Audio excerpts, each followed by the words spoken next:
Dua orang remaja sedang menaiki tebing bernama Richard dan kekasihnya bernama Haley. Setibanya di atas, Haley meminta Richard untuk menariknya. Tetapi Haley tidak lagi mendengar suara Richard dan ternyata ia sudah tewas dibunuh oleh seorang psikopat.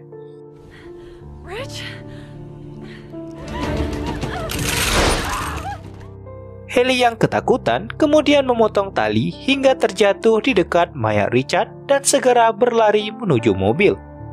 Tapi sayangnya ia terkena jebakan yang sudah disiapkan oleh para psikopat dan membuatnya berhasil ditangkap. Di sisi lain, terlihat seorang pria bernama Chris yang merupakan seorang dokter sedang melewati jalan tol. Tetapi terjadi sebuah kemacetan yang disebabkan karena sebuah truk yang mengalami kecelakaan. Ia yang akan segera melakukan wawancara memutuskan berbalik arah untuk mencari jalan lain. Di dalam perjalanan, Chris memberitahukan temannya bahwa ia akan datang terlambat. Tetapi jaringan teleponnya tidak ada pada saat itu. Sehingga Chris berhenti pada sebuah rumah untuk meminjam telepon. Di sana terdapat seorang pria tua dan juga telepon yang tidak bisa digunakan lagi. Dari sebuah peta, Chris melihat jalan yang ditandai dengan warna merah dan mengarah ke jalan tol. Ia kemudian melanjutkan perjalanan sehingga tak sengaja menabrak sebuah mobil yang mengalami kerusakan di tengah jalan. Ternyata ia menabrak sebuah mobil milik 5 orang remaja yang sedang berlibur. Mobil mereka mengalami ban bocor akibat kawat berduri yang sengaja dipasang seseorang di tengah jalan. Merasa bahwa tidak ada cara lain untuk meminta bantuan, mereka memutuskan untuk berpisah dan berharap dapat bertemu dengan seseorang di sekitaran tempat tersebut untuk meminta bantuan. Evan dan Francine menunggu di jalan untuk menjaga barang-barang mereka di mobil. Sedangkan 3 orang lainnya yang bernama Scott, Carly, Jesse pergi bersama Chris menelusuri hutan. Di dalam hutan, mereka melihat sebuah api yang menyala yang menandakan terdapat orang di sekitaran hutan, serta berteriak memanggil orang tersebut. Francine yang sedang memeriksa mobil Chris mengetahui bahwa Evan sudah tidak ada di sana. Ia kemudian mencarinya di dalam hutan dan hanya menemukan sebelah sepatu Evan. Tak lama kemudian, datanglah seorang psikopat yang langsung membunuhnya. Setelah berkeliling hutan, Chris dan 3 orang temannya menemukan sebuah rumah sehingga mereka menghampiri rumah tersebut untuk meminjam telepon. Tetapi Jesse melihat bahwa sepeda milik Scott tiba-tiba saja sudah berada di sana. Setelah memanggil dan tak mendapatkan jawaban, mereka masuk ke dalam rumah serta melihat barang-barang aneh. Jesse juga menemukan bahwa kawat yang mengenai ban mobil mereka juga ada di sana. Lain halnya dengan Chris yang melihat tulang serta organ tubuh manusia yang tersusun di dalam kulkas.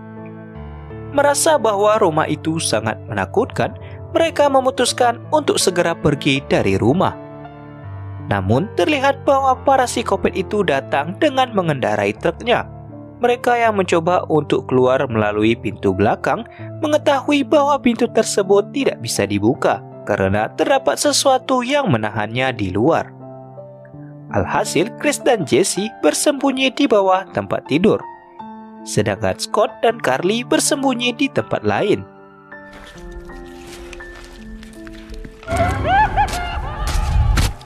Setelah beberapa menit kemudian, psikopat itu pun tertidur dan mereka berhasil melarikan diri mengarah ke perbukitan. Dari kejauhan, Chris melihat bahwa mereka dikejar menggunakan truk. Mengetahui hal itu, 4 orang tersebut terus berlari ke dalam hutan hingga sampai di sebuah tempat bangkai mobil yang merupakan korban dari para psikopat.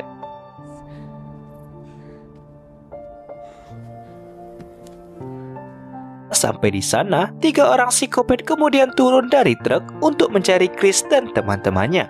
Kemudian Chris berencana untuk berlari ke arah hutan agar membuat psikopat itu mengejarnya. Dan yang lainnya akan mendapatkan kesempatan mengambil truk tersebut. Tetapi kaki Chris terkena tembakan dan Scott berlari ke arah sebaliknya untuk menyelamatkan Chris. Mereka kemudian berhasil membawa truk itu dan mencoba untuk menyusul Chris yang sedang dikejar para psikopat. Namun sayangnya bagi Scott harus berakhir dengan kematian karena terkena 3 anak panah.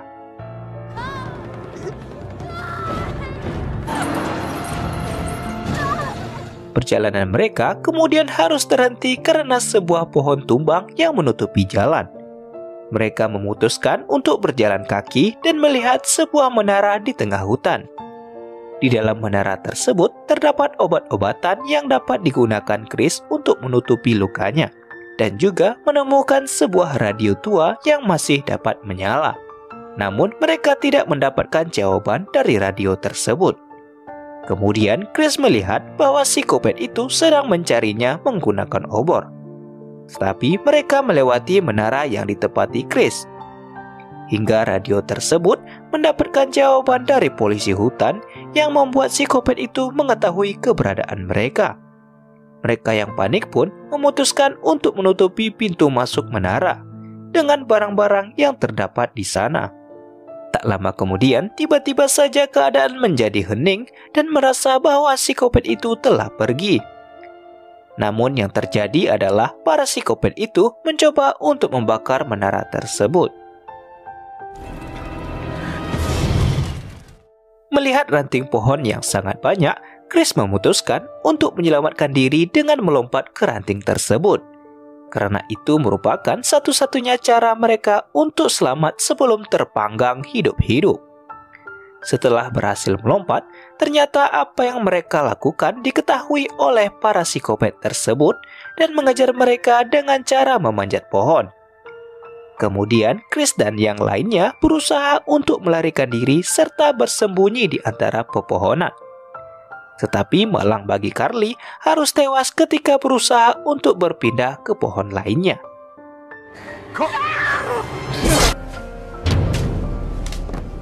Setelah itu, Chris dan Jesse juga dikejar oleh psikopat tersebut. Tetapi Chris memiliki rencana untuk melawannya, yaitu dengan memanfaatkan sebuah ranting pohon dan Jesse sebagai umpannya.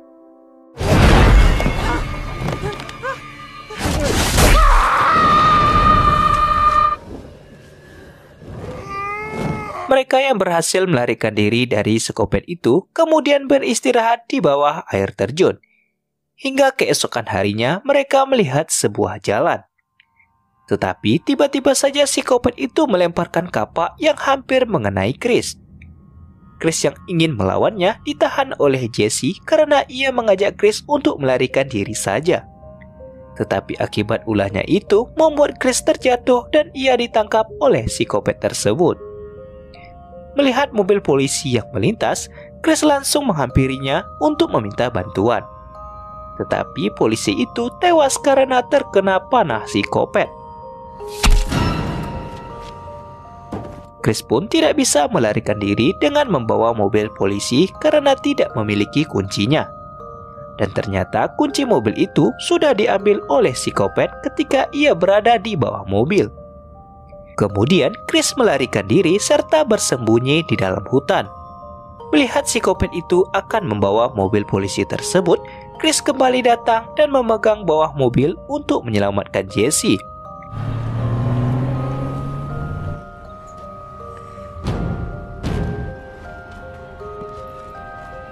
Di dalam rumah, Jesse akan segera dieksekusi oleh para psikopat. Namun, tiba-tiba sebuah api menyala dari bom molotov yang terdapat di dalam mobil polisi, serta menjalankan mobil tersebut untuk menghantam rumah psikopat. Chris pun berduel di dalam rumah bersama psikopat dan ketika ia mencoba untuk melepaskan Jesse, psikopat itu kembali mendatanginya dan hampir saja berhasil membunuh Chris.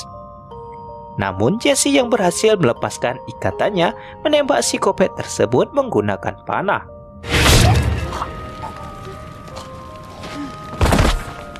Begitu juga dengan psikopat lainnya. berhasil dibunuh oleh Chris dengan melilitkan kawat berduri ke mulutnya, serta berhasil meledakkan rumah tersebut dengan bensin yang terdapat di mobil polisi.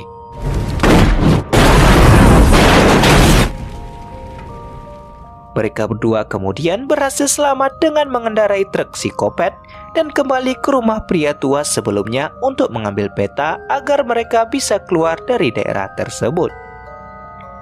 Di akhir film, seorang polisi datang ke rumah tersebut untuk mencari temannya yang tidak kembali. Tetapi sayang baginya karena ternyata psikopat tersebut masih hidup. Baiklah, sampai di sini dulu alur cerita kali ini. Terima kasih telah menonton. Sampai jumpa pada alur cerita selanjutnya.